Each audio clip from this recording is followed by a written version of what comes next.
Hello and welcome back to my Nature Book Review series. This is episode 2 of 3 of books I would recommend on natural history, and in this episode I'm going to be talking about Tim Flannery's Europe. Europe, A Natural History, also published as Europe the First 100 Million Years, is a 2018 publication by Australian paleontologist and conservationist Tim Flannery. In the book, Tim takes us on a journey from the late Cretaceous to the present day, showing us how Europe looked like at different periods of its history, and the weird and wonderful creatures it once contained.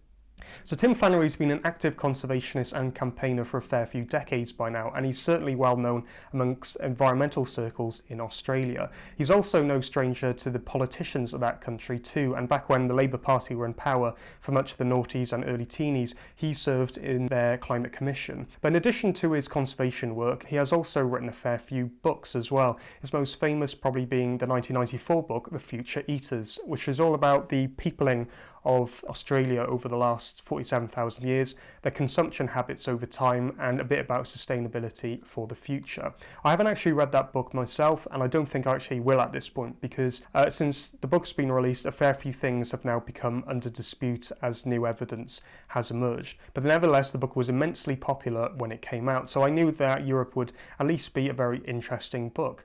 Having read it, I don't think it's perfect, but I had a blast of a time. I've since read it again, and I would definitely recommend it. So in this book, Tim Flannery essentially takes us back in time, telling and showing us what sort of place Europe was throughout its history, and what sort of animals have existed during that time. And this is quite literally the case in the first chapter, where he takes us into a hypothetical time machine and takes us back to the Cretaceous period in a stretch of coast of modern-day Hungary, back when Europe was a tropical archipelago. And that first chapter immediately hits you with some really interesting things, because we see things like giant ammonites that grew to the size of bicycle wheels and pterodactyls that grew to the size of giraffes.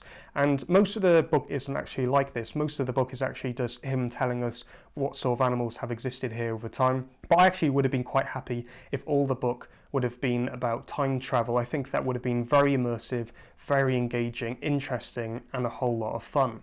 That's not to say that the rest of the book isn't interesting in its own right though, and I was learning new things pretty much on every page. Every page, particularly in the first half, was jam-packed full of things that I really didn't know before.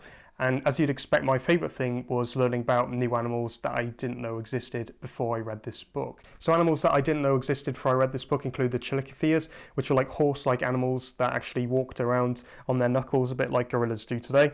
And Dinotherium, which was an elephant-like animal but had tusks that actually grew in on itself. And these are just two examples of animals that I didn't know before. There are many, many others that I could mention. Another thing about this book, you really get the sense of how animals have evolved and moved throughout the continents over time. So my favourite example is that of the horse. So the horse probably evolved in India or Asia back at the start of the age of the mammals, but then moved through Europe, then to North America, where it did most of its evolution, only to come back to Eurasia a few million years ago when a land bridge was established between Alaska and Russia. And many other animals have had similar journeys in their evolutionary history.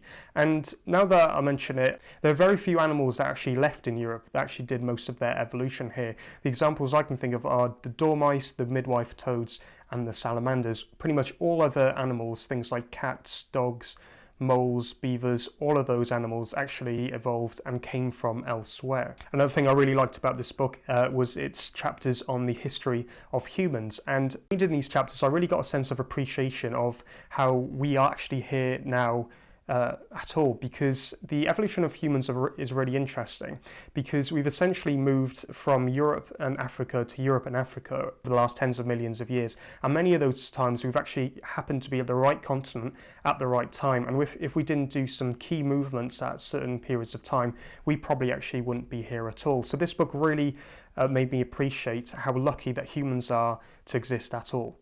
So for a book that actually covers 100 million years, the first half is actually surprisingly fast-paced. So even by halfway through the book, we've already actually reached the Ice Ages, which only began about 2.5 million years ago.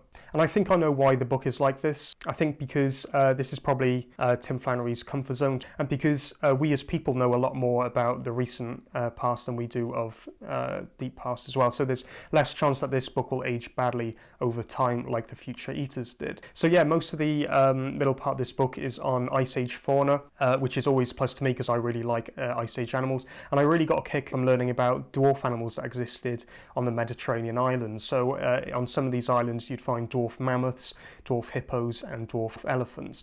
So the final third of the book is on the dawn of agriculture and domestication of animals. Then it talks about modern day issues such as invasive species and essentially how we're going to look after the planet.